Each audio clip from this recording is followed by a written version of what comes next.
This is the single arm kneeling overhead liftoff. So with this specific drill, what we're looking for first and foremost is to have a surface that just allows me in a kneeling position to be able to reach end range with my shoulders, right, in regards to an overhead position.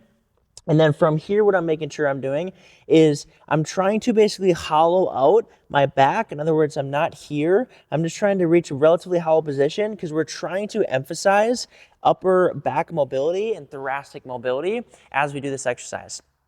So on top of that, what I want you to make sure you're doing is the hand should be, relatively speaking, basically on the in the same width as your shoulders, right? So my arm's nice and straight, and I'm here, I'm not here, and then obviously you don't need to be here necessarily, but straight up overhead is what we're going for, okay?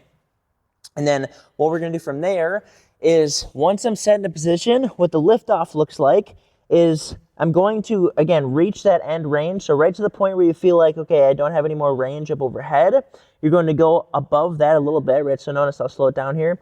I go up a little bit, and then from here, what you should be able to do is lift off your hand a little bit. Okay, so what I'm trying to do is, in terms of cueing, I'm trying to pull my shoulder blades down, right? So it's the opposite of a shrug, so I'm not doing this.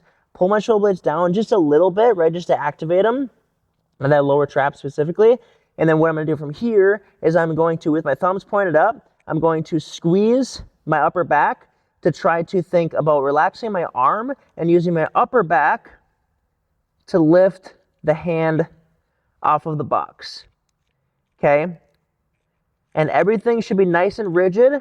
The only thing that's moving is your arm, and you're trying to think about using your upper back to move your arm up. That's super important. We want to make sure that the arm is as relaxed as we can get it. So you're going to do the prescribed amount of reps on one side and then switch sides and then do the prescribed amount of reps on that side as well. So that is the kneeling single arm overhead liftoff.